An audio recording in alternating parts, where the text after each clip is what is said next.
Hello students, maths IAS classes में आप सभी लोगों का मोस्ट वेलकम है। Maths R S. Agrawal class 10 chapter है 6 एक्सरसाइज 6 क्वेश्चन नंबर 11। ठीक है, एनसीईआरटी में आप बात करें तो ये जो है क्लास 10 चैप्टर 7 एक्सरसाइज 7.2।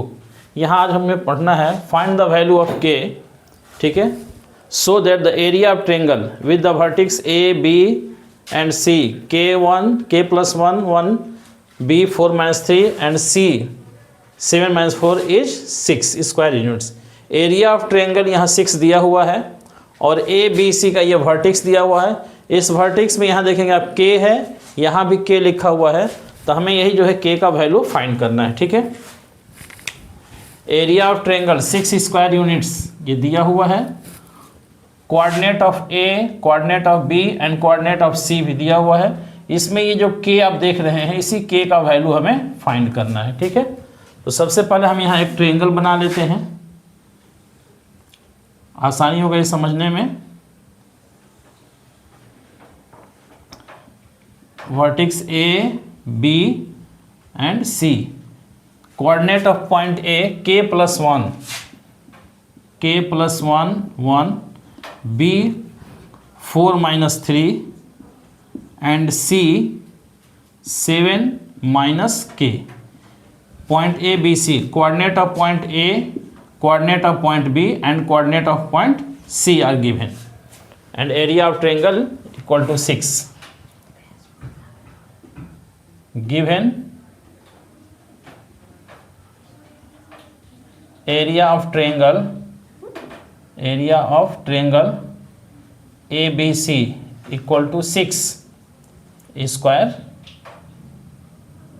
यूनिट्स। ठीक है, and coordinate of A B and C यहाँ हम लिख चुके हैं, ये दिया हुआ है।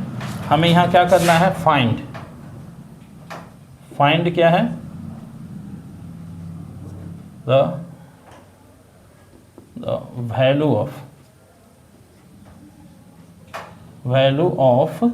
K का जो है हमें वैल्यू फाइंड करना है। ठीक है, जब यहाँ एरिया ऑफ स्क्वायर दिया हो, एरिया ऑफ ट्रायंगल दिया हुआ है, तो सबसे पहले हम जो है एरिया ऑफ ट्रायंगल ही इसमें जो है फार्मूला पुट करेंगे। यहाँ लिखेंगे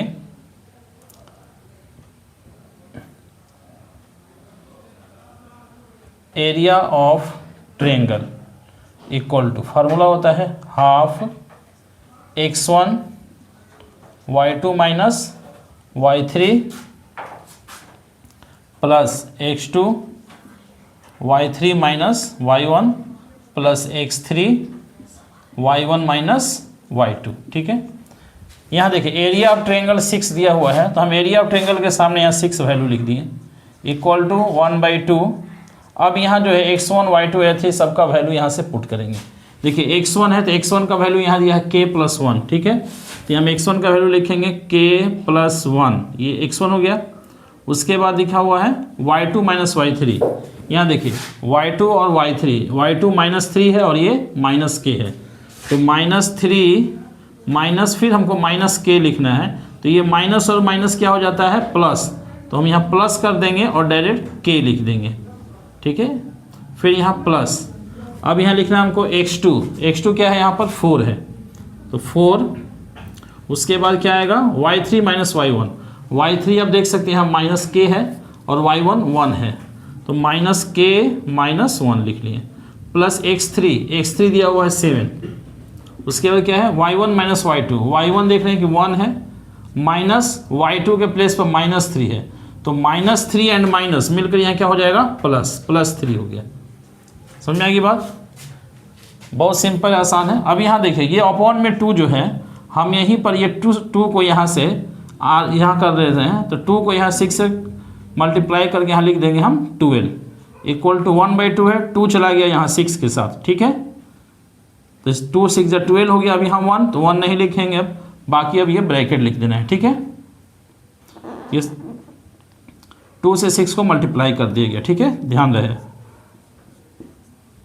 अब ये क्या बच रहा है, यहाँ देखिए इसे हम यहीं पर मल्टीप्लाई कर रहे हैं। ठीक है, K+1 -3 प्लस K है, K को -3 से मल्टीप्लाई करेंगे तो -3K हो जाएगा ये।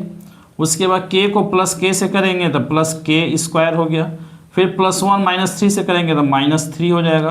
+1 और प्लस के को मल्टीप्लाई करेंगे तो प्लस के 1 जा के हो गया, ठीक है। फिर यहाँ पर भी 4 और माइनस के को मल्टीप्लाई कर तो -4 आ जाएगा ये। उसके बाद 4 और -1 तो -4 हो गया। फिर यहाँ पर +3 + 1 4 हो जाएगा, अब 4 6 जा 28 ये हो गया, ठीक है। अब यहाँ देख लीजिए ये 12 है और यहाँ पर के, यहाँ देखिए k², उसके बाद क्या बच रहा है k को पहले देखते हैं, k² हो गया यहाँ पर। उसके बाद है -3k और -4k, -7k, देखिए k यहाँ पर है, जिस जगह पर k है उसको हम अंडरलाइन कर रहे हैं आपको दिखाने के लिए। देखिए एक k यहाँ पर है, एक ये है और एक ये है, ठीक है। k² को हमने यहाँ लिख लिया है। अब ये -3k और -4k, -7k हो गया, अब +k है तो -7k अब +k, -7k अब +k, तो ये कितना हो जाएगा, 1k से 7 माइनस कर तो -6k हो जाएगा। तो यहाँ लिखेंगे हम -6k, ठीक है, -6k। उसके बाद अब डिजिट में देखते हैं क्या चीज़ है, नंबर क्या बचा हुआ है यहाँ पर, k² k तो लिख दिए। नंबर में देखिए -3 है, -4 है, तो ये -7 हो जाएगा।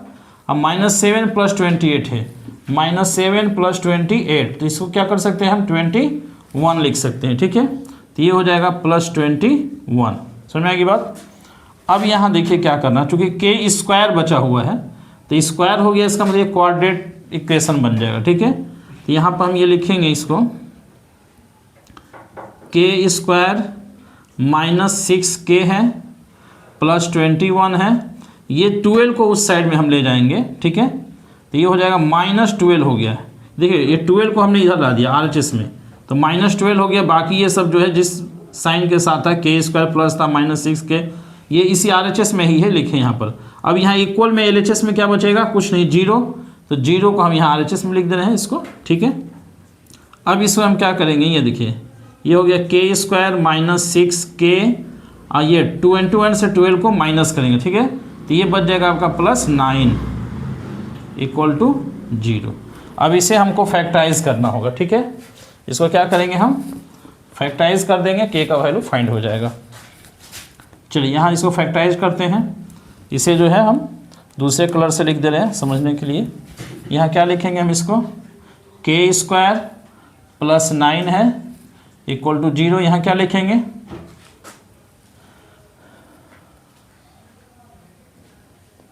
-3k,